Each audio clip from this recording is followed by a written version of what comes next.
mesdames et messieurs, membres du jury, distingués invités, chers orateurs, habitants de Montpellier et d'ailleurs, citoyens du monde, bien le bonsoir. Avant d'avancer dans l'art oratoire dans lequel Eloquentia nous fait le privilège et l'honneur d'être des orateurs, non pas des orateurs d'occasion, ni des orateurs oublieux, mais des orateurs en devenir. Devant un si bel auditoire, je ne peux que m'exciter dans l'extase de libérer la parole ce soir. Je viens avec cette hardière singulière que je porte en moi 1000 mondes, que je suis fait de mes lectures, de mes réflexions pendant mes nuits intranquilles, et non pas de mes consommations alimentaires, ni vestimentaires, ou de mes actes, quelquefois rebelles. Rébellion rime bien avec religion. L'histoire nous raconte dans les Saintes Écritures que pendant un mariage juif, il devait avoir une révolte. Les invités qui étaient invités au mariage, qui sont des consommateurs de vin, Jésus était obligé d'employer les grands moyens, transformer l'eau en vin, pour éviter cette rébellion. René Descartes disait « Je pense dont je suis ». Mais moi ce soir, je ne peux pas dire cela, car nous sommes dans une société de consommation. À mon sens, je dirais « Je pense, donc je consomme ». C'est-à-dire, la pensée conditionne la consommation. Quand je pense au big tacos, l'action qui suit, c'est que je veux manger. Marguerite de Navarre, dans l'Heptaméron, disait « L'abandon fait le larron ». Mais moi, ce soir, je dis que notre consommation suscite des actes de rébellion.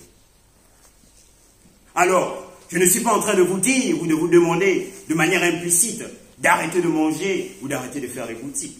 Loin de moi la pensée de vous léser. Néanmoins, il est juste et raisonnable d'accepter que la globalisation, poussée par les techniques de publicité et de marketing, ont créé un immense besoin chez l'homme de consommer. Est-ce que la société de consommation n'est pas en train de nous consommer? Est-ce qu'il y a des jeunes sur cette salle? Est-ce que vous pouvez lever la main? Soyez courageux. Je ne vais pas vous demander de venir prendre ma place sur scène. Merci bien. Alors vous allez écrire à Pôle emploi, un jeune, un métier. Ça sonne bien, c'est beau, beau slogan. Alors moi je dis ce soir, une consommation, un rebelle. Fort est de constater que la consommation des drogues dans plusieurs pays cause des victimes chaque année.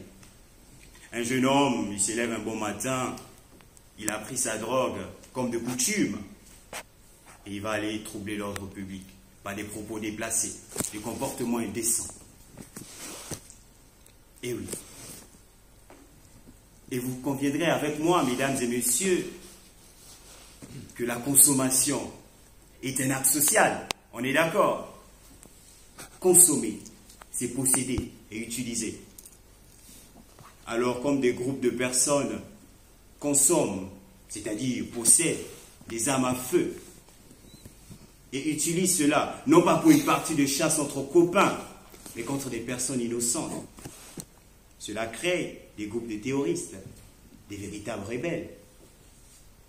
La consommation n'est-elle pas un acte de rébellion dans ce contexte? Alors sortons un peu, venons dans l'actualité.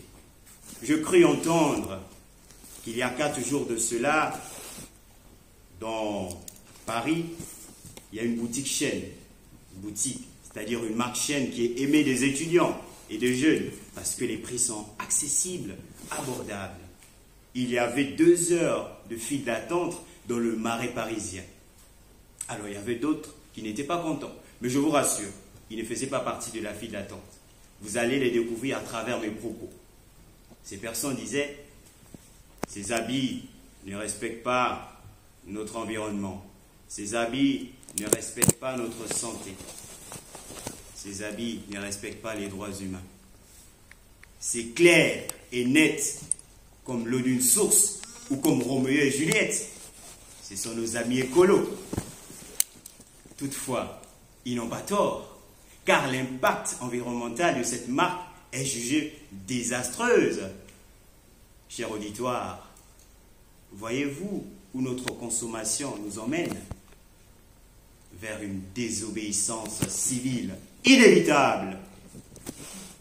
C'est pourquoi, ce soir, je vous dis de tout cœur, consommez avec modération.